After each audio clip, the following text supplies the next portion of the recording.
Assalamualaikum warahmatullahi wabarakatuh. Berjumpa lagi bersama saya Gunawan Pratama di channel Seller Success Story.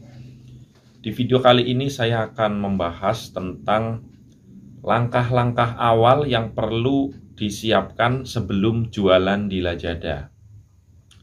Sebelum saya ke topik pada video kali ini, perkenalkan dulu ya teman-teman. Mungkin di antara teman-teman yang menonton video-video saya belum mengenal saya, jadi lebih baik saya kenalkan dulu. Nama saya Gunawan Pratama, saya adalah seorang city leader untuk Lazada Club Kota Bekasi. Saya juga adalah seller mentor Lazada. Kemudian saya juga adalah seller ambasadornya Lazada. Ya, singkat aja kurang lebih seperti itu. Saya berjualan di Lazada sudah sejak 2019. Oke, kembali ke topik yang akan saya bahas, yaitu langkah-langkah awal jika teman-teman ingin berjualan di Lazada. Apa saja langkah-langkahnya? Saya udah membaginya menjadi 6 poin. Jadi untuk poin yang pertama, teman-teman harus pilih produk yang sesuai hobi. Saran saya, jika teman-teman mau berjualan di Lazada, di Shopee, atau di Tokopedia, atau dimanapun teman-teman mau jualan online, teman-teman jualan dulu aja yang sesuai hobi teman-teman. Misalnya, teman-teman di sini hobinya dandan, maka teman-teman jualan aja kosmetik yang sehari-hari teman-teman pakai. Coba aja di-upload produknya di Lazada, kemudian ditunggu perkembangannya gitu. Tapi saran saya jangan cuma 1 atau 2 produk ya, minimal punya 10 produk gitu. Kenapa saya saranin teman-teman harus menjual yang sesuai hobi?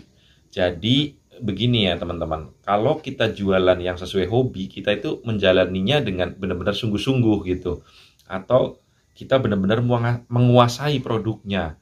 Kemudian seandainya itu produk lakunya lambat atau nggak laku, itu kan adalah hobi kita, jadi tetap senang gitu, tetap bisa kita pakai, asal stoknya itu jangan terlalu banyak. Seperti itu ya teman-teman. Lalu untuk langkah yang kedua teman-teman tentunya harus menentukan target market. Jadi targetnya itu teman-teman tentuin dulu. Jadi produknya itu disasar ke usia berapa, ke jenis kelamin laki-laki atau perempuan, kemudian untuk kegunaannya produk ini tuh apa saja keunggulannya gitu. Jadi benar-benar ditentukan targetnya gitu. Misalnya teman-teman menjual baju olahraga gitu, berarti targetnya adalah orang-orang yang hobi berolahraga gitu, atau atlet, atau orang-orang yang tentunya menjaga kesehatan gitu, senang menjaga kesehatan. Kurang lebihnya begitu ya teman-teman. Jadi tentukan dulu target marketnya, baru teman-teman membuka toko di Lazada. Lalu untuk yang ketiga adalah teman-teman harus siapkan mental yang kuat. Jadi bisnis apapun, usaha apapun, teman-teman harus menyiapkan mental yang kuat ya, karena namanya jualan ya nggak selamanya untung terus, atau nggak selamanya untung banyak gitu. Ada kalanya kita itu nombok, ada kalanya kita itu sepi kayak gitu. Nombok sih mungkin enggak ya, tapi sepi itu pasti ada fase-fase di mana penjualan kita itu menurun seperti itu. Nah, teman-teman harus siapkan mental untuk itu. Jangan misalnya teman-teman baru jualan, pas baru-baru itu rame, kemudian nanti jalan 2 atau 3 tahun tokonya sepi, lalu ngedon, lalu maksudnya bukan pasrah ya, lalu teman-teman menyerah kayak gitu, nggak berbuat apa-apa, ya itu jangan. Jadi sebelum terjun ke jualan online, teman-teman harus siapkan juga mental yang kuat. Karena masalahnya itu bukan cuma order sepi doang gitu. Kalau di Lazada ada masalah-masalah lain yang nantinya teman-teman akan hadapi. Kayak mungkin ya ada pengiriman lambat, atau customer yang bawel banget, atau misalnya kurirnya nggak pick up, seperti itu nanti akan ditemukan. Itu sudah hampir bisa saya pastikan ada problem-problem seperti itu. Jadi teman-teman, kalau mentalnya sudah terbentuk, mentalnya sudah kuat, maka jalanin saja. Seperti itu ya. Saya lanjut ke poin selanjutnya. Poin yang keempat adalah konsisten dan rajin belajar.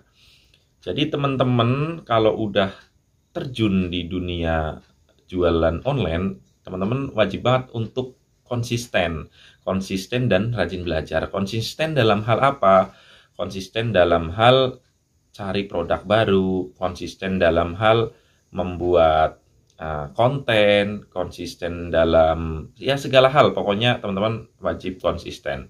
Kemudian rajin belajar ya, rajin belajar dengan menonton video-video seperti ini itu udah termasuk belajar, karena belajar itu bukan cuma didapat di bangku sekolah ya. Zaman sekarang itu mudah belajar, bisa di Facebook, bisa di YouTube, bisa di Instagram, bisa di TikTok.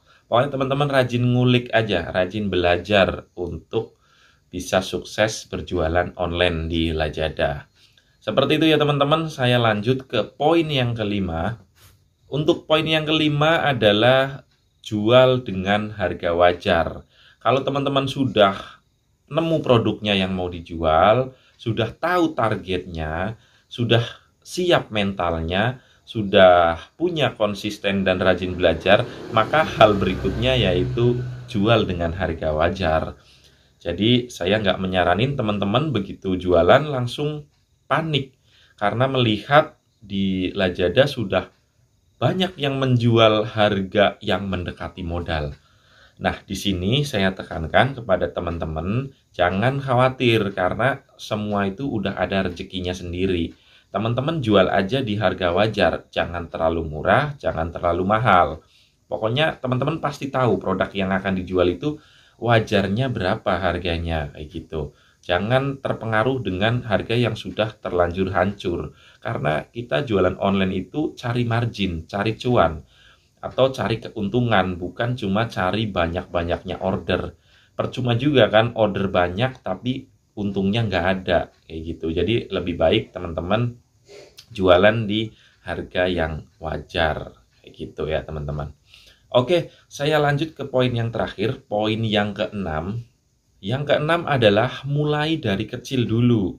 Teman-teman kalau mau jualan online di Lazada, mulainya itu jangan langsung stok sekian ratus atau sekian ribu piece gitu. Jadi mulai aja nyetok dari 1 atau 2 piece dulu. Karyawan juga kalau bisa dihandle sendiri dulu, atau sama pasangan, atau sama saudara dulu gitu. Usahakan itu dulu. Jadi teman-teman harus mengerti benar-benar dari mulai upload produk, proses order, packing, balas chatting, kemudian dan lain-lain lah. Pokoknya teman-teman harus tahu semua dulu, baru teman-teman memikirkan untuk hire karyawan atau memikirkan untuk nyetok lebih banyak, seperti itu. Jangan sampai teman-teman baru jualan langsung kalap, langsung nyetok sampai menuhin gudang, menuhin rumah kayak gitu. Nanti yang ada teman-teman jika penjualannya lambat, pecah telurnya lambat, itu nanti teman-teman akan merasa kecewa gitu, karena udah mengeluarkan budget yang cukup besar.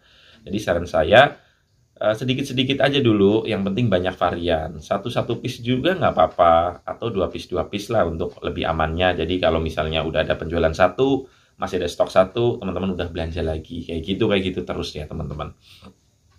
Nah, itulah 6 poin yang teman-teman bisa pelajari jika teman-teman ingin berjualan online di Lazada. Jadi mungkin materi ini atau konten ini lebih tepatnya untuk teman-teman yang menonton video ini tapi belum memiliki toko di Lazada atau di Shopee ataupun di marketplace online lainnya gitu. Jadi biar lebih semangat lagi atau lebih dipercepat lagi niatnya, mudah-mudahan bisa sukses bersama, bisa naik kelas bersama. Saya akhiri salam, wabillahi taufik wal hidayah. Wassalamualaikum warahmatullahi wabarakatuh. Jangan lupa di subscribe channelnya.